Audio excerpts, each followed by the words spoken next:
If I didn't, he'll take it anyway, and he deserves to have it. Doug.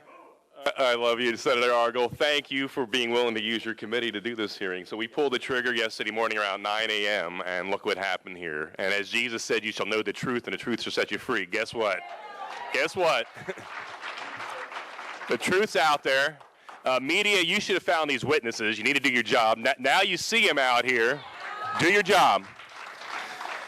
You're essential to this republic, and without you doing your job, instead of being partisan hacks, this republic can't stand. So now you got some information, you got some witnesses with courage. These people are heroes to me. As a retired Army colonel, I look at them and I say, you guys are outstanding. Thanks for being willing to step up.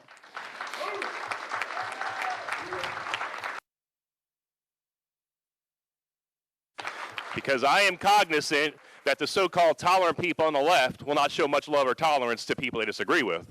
And so thank you for standing, because you're warriors being able to stand for and save this republic. So thank you for going forward here. I mean, indeed, I started this off quoting from John Adams. We are in Adams County. You know, facts are stubborn things. There's a lot of hard facts out there, and guess what? As history and change in 1863 in Gettysburg, back then, it's July 1st, 2nd, and 3rd. So on this day, history is changing for our country and state back at Gettysburg once again.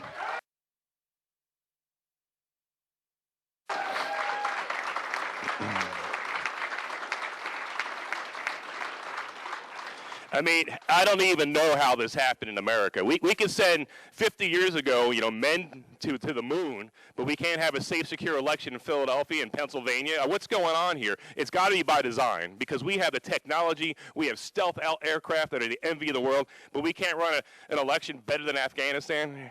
Congressman Perry, you and I are in Afghanistan, and I don't know how in the heck Afghanistan has more secure, safe elections than Pennsylvania does. I mean, beam me up, Scotty. There's no sign of intelligent life anywhere.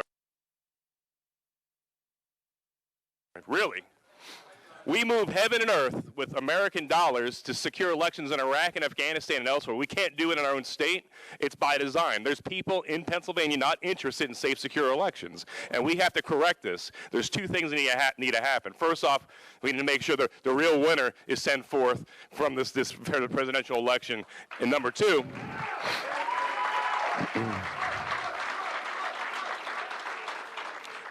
we need to fix this. This doesn't happen ever again. You know, I can't believe we're having this conversation here in Pennsylvania. You know, this is the kind of stuff I hear about that goes on in Belarus under Lukashenko, or in Russia under Putin, under Saddam Hussein's Iraq. Really? Here in our state? I mean, this is disgusting to me. You know, I watched when I was doing strategy in Russia, you know, Putin's people stuffing ballot boxes. The same thing that happened in Pennsylvania. When I saw that 15, 20 years ago, I was like, well, thank God we're not like that. What happened? What happened? And we're not going to let it stand. You know, I saw, you have to forgive people because we are a constitutional republic, so I'll forgive those that say democracy. But I saw one man had a sign in Philadelphia, and the irony wasn't lost on me.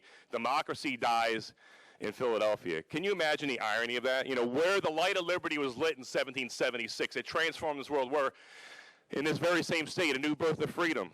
And then, of course, let's not forget 2001, Todd Beamer, let's roll. You know what? It's our time to roll. This is no time. You know, democracy can die in darkness, in dark rooms with no transparency and accountability. We're shining light on this darkness here. We're going to take our state back. We're not standing aside in this hour. You know, as Representative Metcalf rightly said, in 1994, there was so much shenanigans and cheating in the Marks versus Stinson case that a federal district judge threw out the election results, took a senator out of Harrisburg, state senator, and put the Republican in because the election results were so corrupted. So we do have a precedent here, federal courts, and I hope you take a hard look at that here. Has our election results in Pennsylvania at the presidential and other levels been so corrupted that the results have to be thrown out? That's going to be a case you're going to have to make before the Supreme Court there, but it sure sounds like something stinks in Denmark or in Philadelphia. I don't know.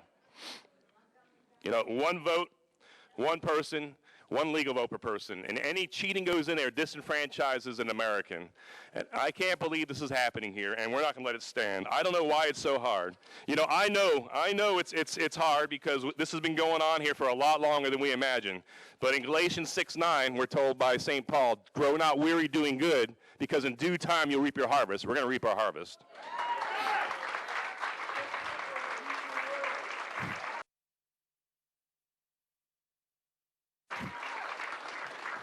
The time for dithering,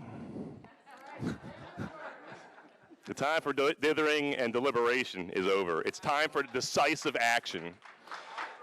We have to protect our Commonwealth and our nation. The eyes of the world are upon us, and let's turn the Commonwealth of Pennsylvania from a laughing stock to the pride of the world once again, as we've always had been and need to be again.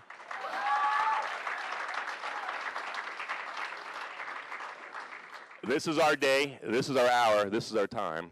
So yes, Mr. Franklin, a republic if you can keep it. We're going to keep it. Can you keep it? Can you? Will you? We're going to keep the republic. Thank you, and God bless you all. Thank you all. We stand adjourned.